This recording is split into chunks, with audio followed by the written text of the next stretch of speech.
Chapter 1. Paxton's Story. "Do you want to see a doctor?" Long asked. No, the young man said. I'm afraid." "It's a cold night. Come in and sit down. Don't be afraid. That noise is only the wind in the trees. Please listen to my story. It started on a dark, dark night in Seabra. Do you know Seabra? It's a small English town near the sea. There's a train station near it, and there are some houses and shops. There's one small hotel. The beach is good and long, but the sea is usually very cold. That isn't a problem for me. I don't like swimming. I was at the hotel there with my friend, Henry Long. It was cold that April, and there weren't many people in Seabra. That was good for us, because it was quiet. It was a good holiday. Every day, Long and I walked near the sea. In the evenings, we liked to sit in the hotel and talk. Suddenly, one evening, there was a noise at the door. A young man opened it. "I'm sorry," he said to us. "Please excuse me." "That's okay," I said. "Come in," Long said. The young man came into the light. He was short, and he had dark hair. I looked at his unhappy face. "What's wrong?" I asked. "Are you okay?" "Do you want to see a doctor?" Long asked. No, the young man said. I'm afraid." "Why?" Long asked. The young man didn't answer my friend's question. "Sit down and have a drink," I said. "What's your name?" "Paxton." He didn't say his first name. I don't know it today. "What's wrong, Paxton?" I asked. The young man looked at me and then at Long. His eyes were big and his face was white. "You don't know me," he said. "I understand that. But please believe me. Please." This was very important to him. Then Paxton started his story. Long and I listened for a long time. Here is his story. Paxton was on holiday in Seabra too. He liked old buildings, and there were a lot of them near Seabra. One day, he went on his bicycle to a church near the town. It was a beautiful, small church. There was an old picture on it with 3 crowns. It was very interesting, and Paxton wanted to know about it. There was an old man in the church garden. "Excuse me," Paxton said. "What do you know about this picture?"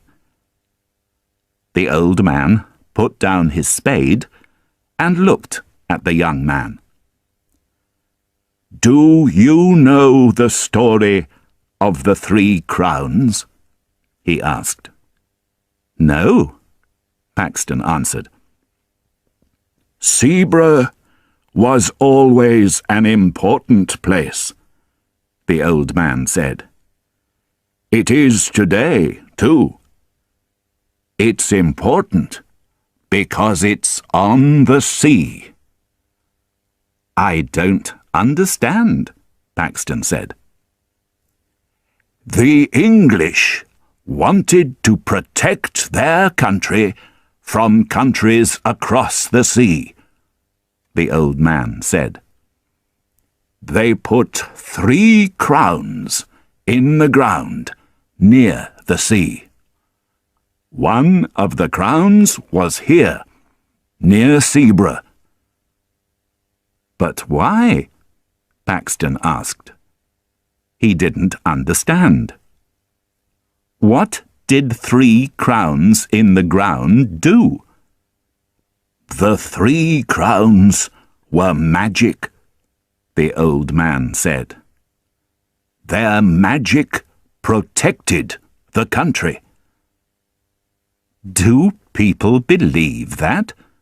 Paxton asked with a smile. "Many people here in Seabra believe it," the old man answered. "But do you believe it?" Paxton said. The old man looked at the dark sea. His eyes were dark too. He didn't answer Paxton's question. "And where are these crowns now?" Paxton asked. He looked at the water too. There was a boat on the sea. It was small, on the dark water. "That's a difficult question," the old man said. "One of them is in London now. Every day, people on holiday can go and look at it. One of the crowns is in the sea. Now only 1 crown is in the ground, but its magic is working today." "Do you know about the last crown?" Paxton asked. "Where is it?" "I don't know that," the old man said. "Who knows?" Paxton said. "Only the Ages family." "Who are they?" The old man looked into Paxton's eyes. "Ages is a very old name in Seabra. The Ages were a family here for many years. Families come and go, but the Ages always stayed. They never moved away." "Why not?" "The men of the family had a very important job." The old man was quiet now. "The crown protected the country, and the Ages protected the crown." Paxton didn't believe the old man's story, but it was very interesting to him. "Where are the Ages?" he asked. "Can I talk to them?" "The Ages can't answer any questions about the crown now," the old man said. "William Ages was the last person in the family. He lived near here, but he isn't talking now." "Why not?" Suddenly, it was very quiet at the church. The old man put his hand on a gravestone. He looked at Paxton's face. His eyes were cold now. "You aren't from Zebra," he said. "Go back to your hotel. Don't think about the crown again." "I'm sorry," Paxton started. "But—" The old man didn't listen. He walked away from Paxton and from the church. "What did I say?" Paxton asked. Only the wind listened to him. Then he looked down at the gravestone. William Ages. This was William Ages's gravestone. The man was dead. Who protected the crown now?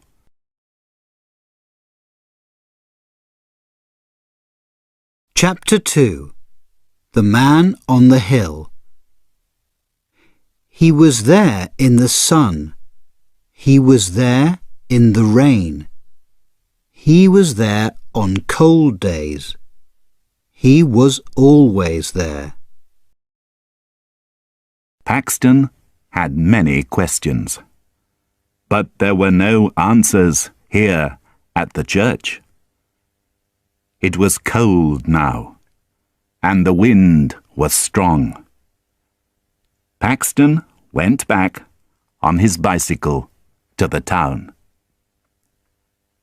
He didn't want to think about the crown or William Ages. He stopped at a small shop. There were some old books there. Paxton looked at them because he wanted to read in the hotel that evening. Suddenly, he stopped. The book in his hands was old and black. It was a book for church. There was a name and year in the book. Nathaniel Ages, 1754. There were a lot of names and years, but the last name was always the same: Ages. This book was in the Ages family for years and years. It went from father to son, from father to son in the family. Paxton looked at the last name in the book. William Ages. He had William's book in his hands. "Excuse me," Paxton said to the tall, thin woman in the shop. "What do you know about William Ages?" "That isn't a happy story," the woman said. "William Ages is dead. He was young, only 28. And he didn't have a son?" "That's right," the woman answered. "Mr. Ages didn't have a son or a daughter." "Where did he live?" Paxton asked. "I'm an old friend of the family." "He lived in a small house near the sea," the woman said. "Do you want the address?" "Yes, please," Paxton said. He looked for some money in his coat. "And how much is this book?" Paxton went to his bicycle again. Later, he arrived at William Ages's small house near the sea.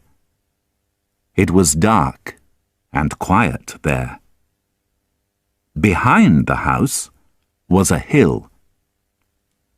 There was a man near the house. "Can I help you?" he asked Paxton. Paxton asked the man about William Ages. "I didn't know him very well," the man said. "William Ages was very quiet." "Did he have friends?" Paxton asked. "No," the man answered. "Ages didn't like people. He was never in his house. He was always on that hill. He was there in the sun. He was there in the rain. He was there on cold days. He was always there." "I understand," Paxton said. The man walked away, but Paxton didn't move. He looked at the small hill and smiled slowly. Was the last crown there? It was late now. The room was dark. Long and I looked at Paxton's white face. "And?" Long said. "Was it? Was the crown there?" "Yes, it was," Paxton answered. "But it isn't there now." "Where is it?" I asked.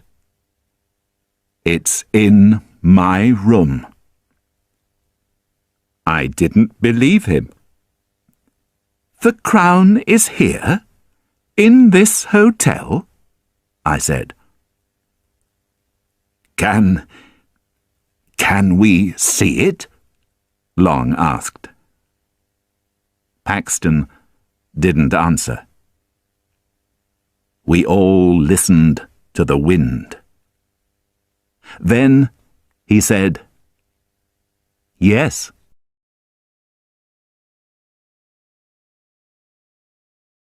Chapter 3. The Shadow in the Night. There was a person near the door to our room. No, it wasn't a person, it was a shadow. Paxton closed the door to his room quickly.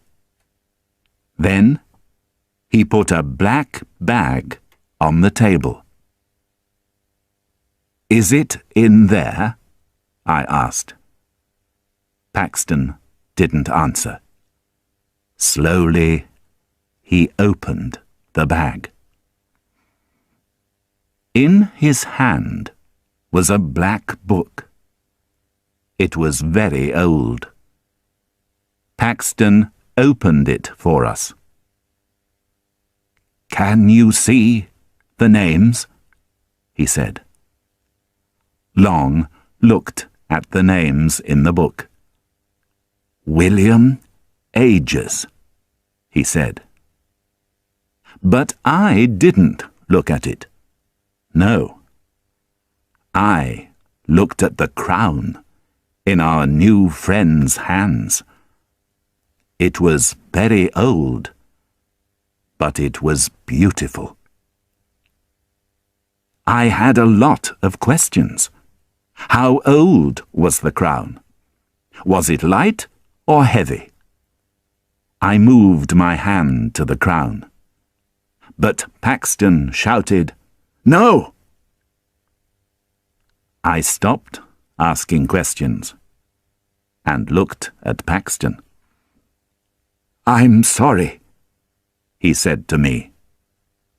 "But you don't understand my problem. I want to put the crown back in the ground." I didn't believe him.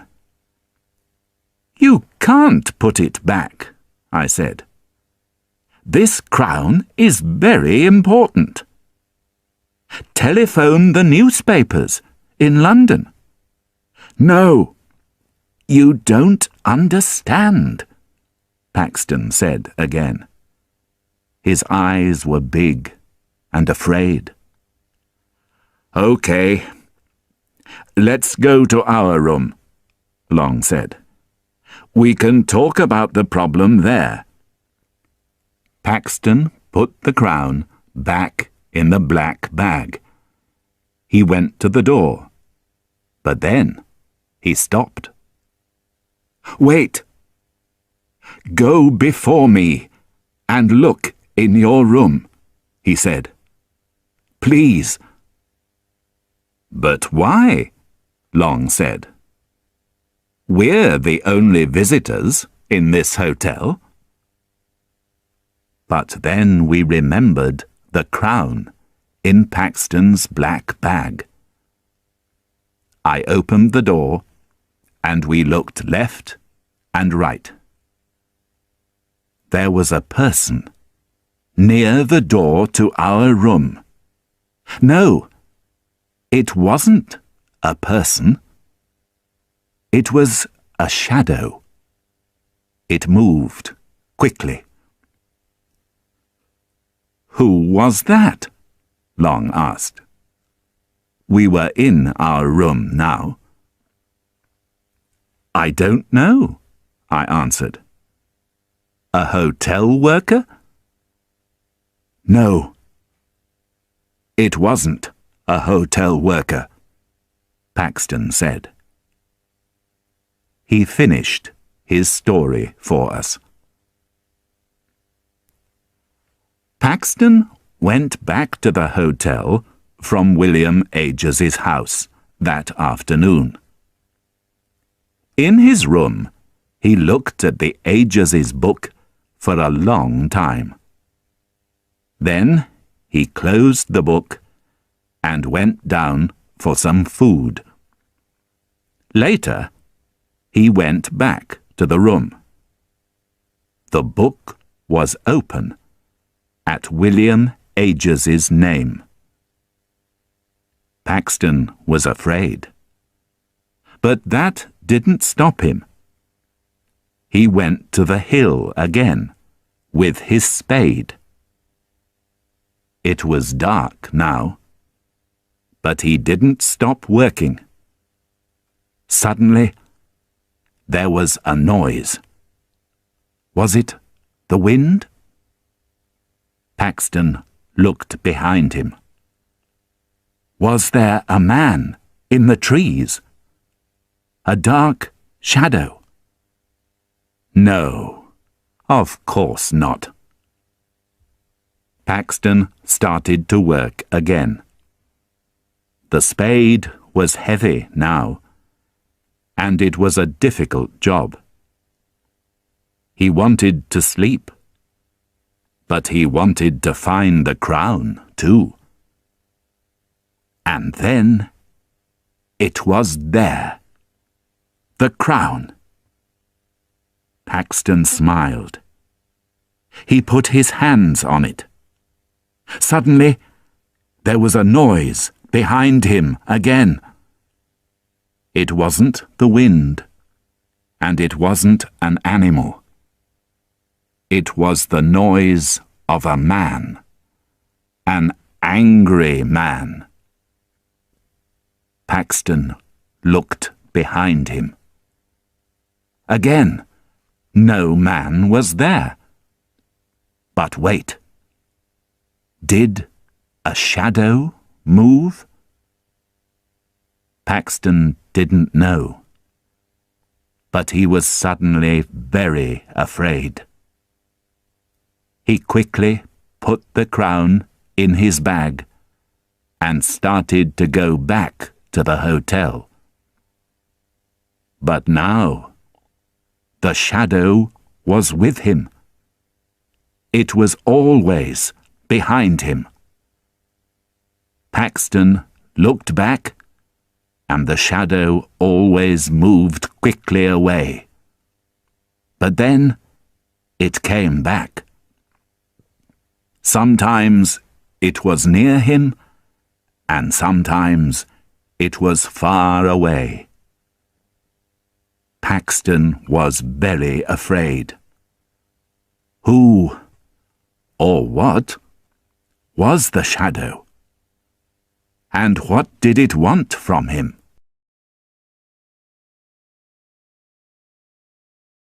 Chapter 4. A Cold, Dark Night. I wanted to be far away from this cold, dark place. I wanted to be at home. Paxton stopped. "That's my story," he said. "Do you believe me?" I didn't believe it, but I didn't say that to Paxton. "You believe it," I answered. "And that's the important thing." But then I remembered the shadow near the door to our hotel room. "What can I do now?" Paxton asked. I looked at Long, then at Paxton. "Okay," I said. "We're going to help you. We're going to come with you and put the crown back in its place under the ground. Let's go." Paxton smiled. But it wasn't a very happy smile. "Thank you. Thank you," he said. He went to his room. I looked at the window. It was a dark night. Long and I put on our coats and went to the hotel door. Paxton was there in front of the hotel. He had the black bag and the spade in his hands. It was cold, and we walked quickly. We walked near the church. I put my head down and didn't look up. I didn't want to see the gravestone of William Ages that night. "Are we near the place?"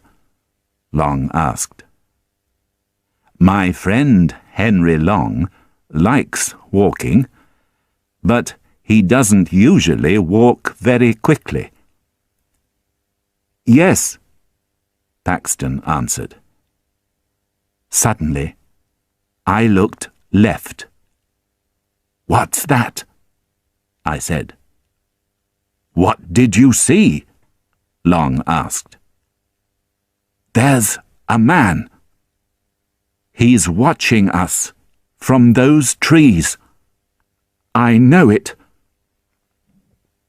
We looked and looked at the trees. There wasn't a man there now. But I was afraid. What did I see? Was it Paxton's shadow? Perhaps his story wasn't wrong. I didn't like this. "Let's be quick," Paxton said. "The shadow knows about us. He's watching us." We arrived at the hill. Paxton didn't wait. He started to work with the spade. Long and I only watched. "Can I help now?" I said to Paxton. But he didn't stop. "This is my job," he said.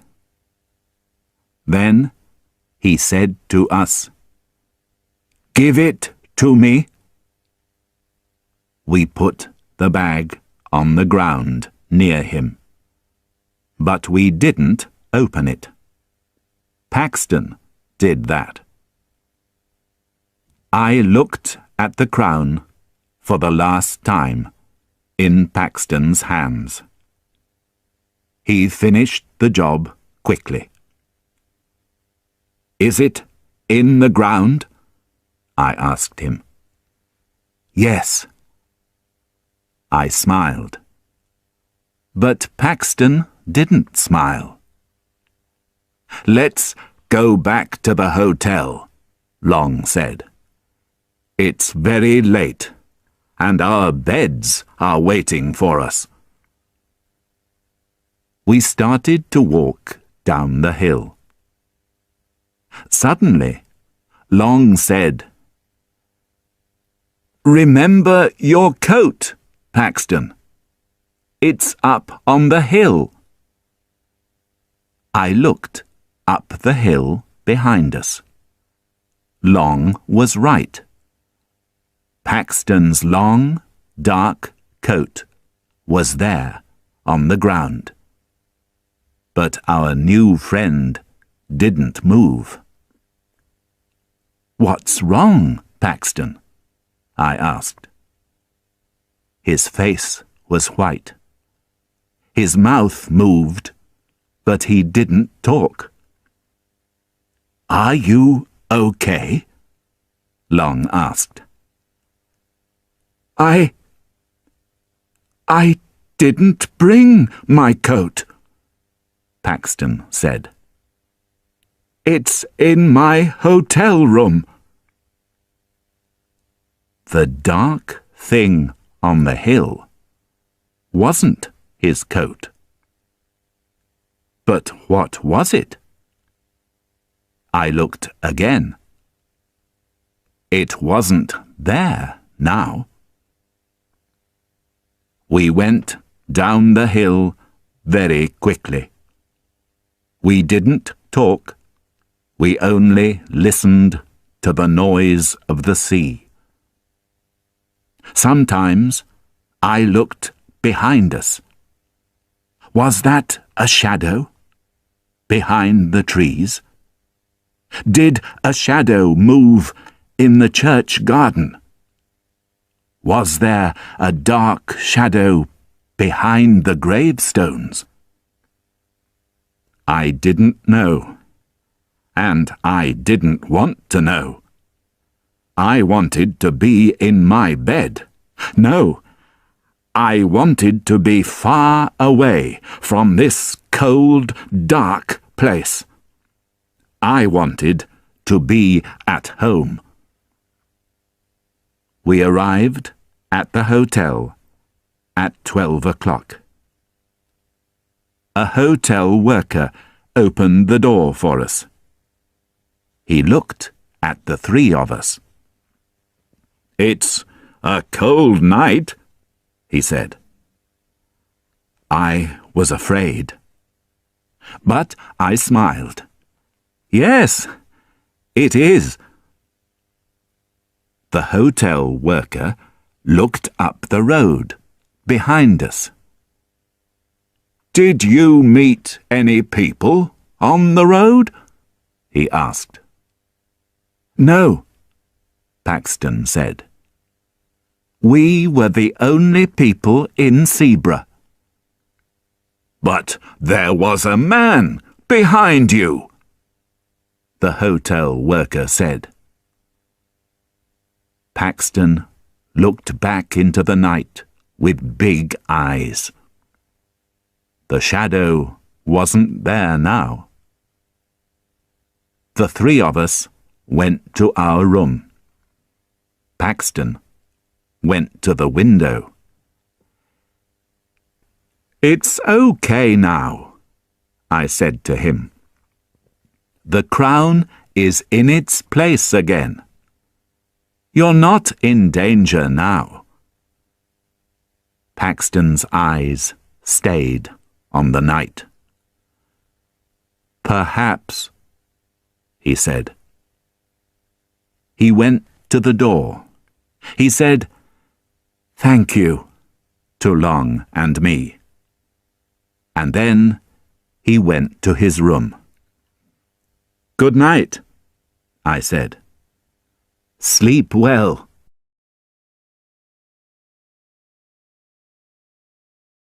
Chapter 5. A long run on the beach. Long and I started to run. It was difficult on the beach, but we didn't stop. I don't know about Paxton, but sleep didn't come to me for a long time that night. And then I didn't sleep well. It was a long, long night. I opened my eyes in the morning and went to the window. The sun's light came into the bedroom. It was late. I looked at the trees. It was a beautiful April day. I washed and went down. Long was in a big chair with his newspaper and some coffee. "Do you want some food?" he asked. "Yes." A man was at our table. It was Paxton. "How are you today?" Long asked. "I'm okay," our friend answered. "Did you sleep well?" I asked. "Yes, thank you. I didn't see the—" He stopped. "There wasn't a problem all night." "Good," I smiled. "Long and I are going for a walk this morning. Please come with us." "No, thank you," Paxton answered. "I want to stay in the hotel this morning. I'm going to write some letters." "This afternoon?" Long said. "Yes, thank you." "Good, good. Let's meet at 3 o'clock, Long said. "Come to our room." We said goodbye to him. Long and I had a good morning. Then we had some food in a cafe in a town near Zebra. "I like this," Long said. "We can have a good holiday again." "It's 2:30, I said. "We're meeting Paxton at the hotel at 3 o'clock.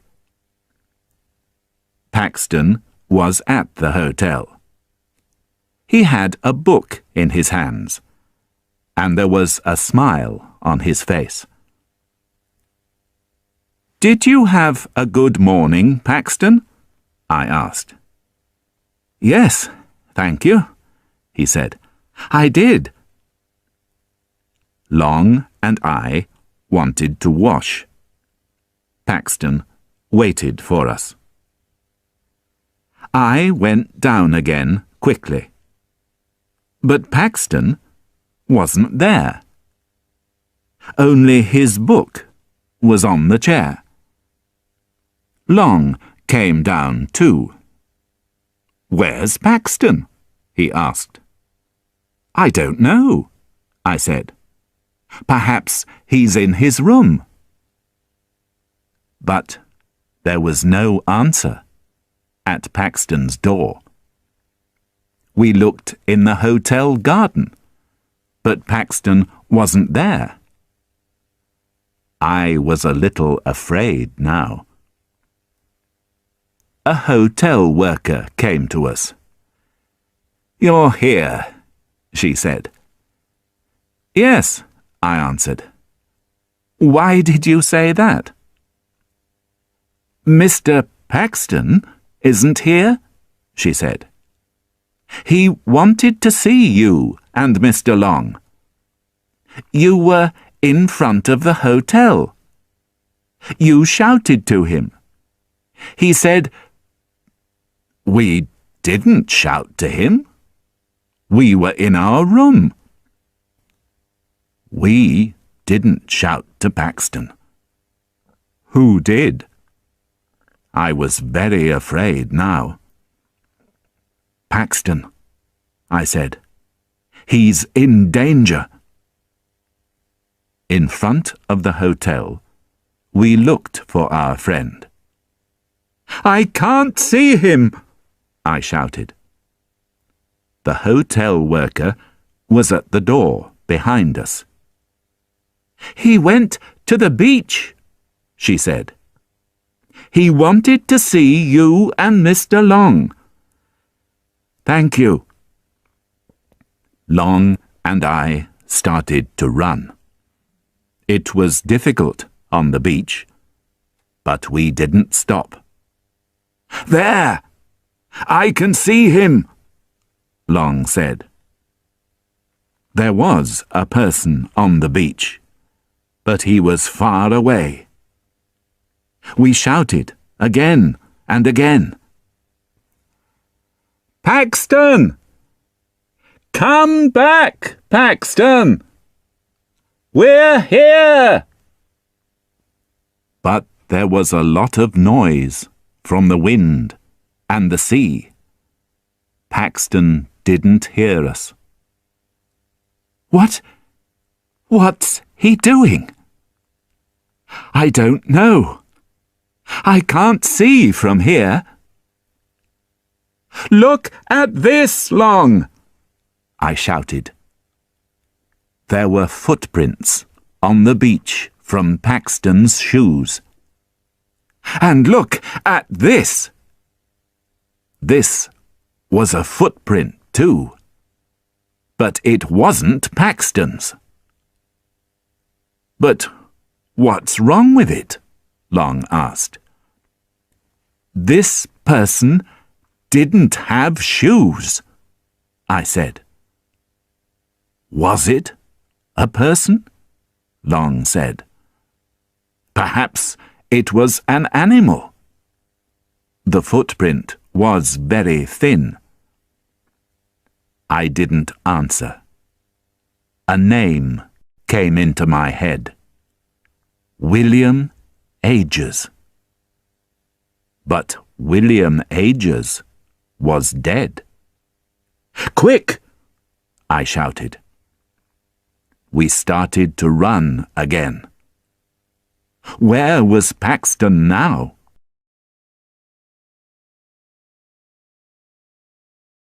Chapter 6. The Dead Man by the Sea. I don't remember my time at the police station very well. Only questions, questions, questions. We arrived at a tall old building on the beach. Long and I started to go up it. "Where is he?" I asked Long. Long opened his mouth, but he didn't answer. There wasn't time.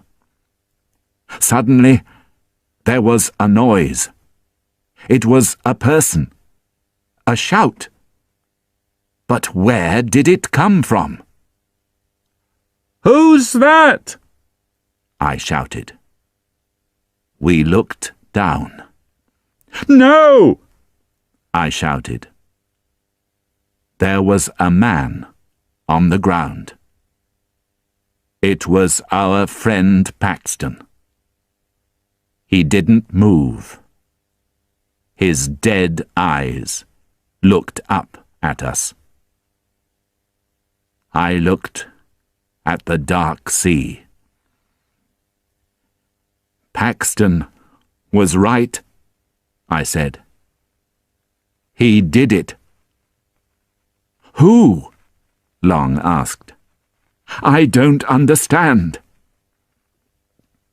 ages protected the crown. He was dead, but he protected the crown. But how? Long said. I had an answer, but I didn't want to say it. It was magic. Paxton wanted to find us. He went to the old building. He started to run. Suddenly, the shadow was there. But now it wasn't only a shadow. It was William Ages, and he was angry. Paxton looked into those cold, dead eyes. And now Paxton was dead too. What now? I asked. There's a police station in town, Long said. We walked back on the beach. The footprints weren't there now. They were under the cold waters of the sea. I don't remember my time at the police station very well. Only questions, questions, questions. Why were you on the beach? Who was there? How did you know, Paxton? What did you see? Long and I answered all of them. Yes, there was a man on the beach with Paxton. No, we didn't know him. He was very far away. Long and I had the same story, and the police believed us. But we didn't talk to them about the crown or about William Ages. Long and I went away from Zebra. That was my last visit there. I'm never going to go to Zebra again. And that's my story. You don't believe me. That's okay. I understand. Before this, I didn't believe stories about magic and dead people. But listen to this, please. Don't go to the small town of Zebra. The little church near the sea is beautiful, but don't go near it. Don't walk up the hill near the sea, and don't look for the last crown. Why? Because a person in Zebra is watching and waiting. He's dead, but that doesn't stop him. He has a job. The crown protects England, and he protects the crown. He is always going to protect the crown. And me? I'm at home again. I see my friend Long sometimes, but we never talk about our holiday in Zebra. I do my job every day, and I'm happy.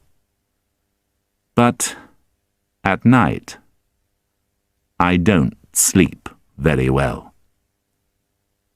In my bedroom, in the dark, I close my eyes and listen to the wind. I see a cold, dark sea. And under a hill, the last crown sits and waits.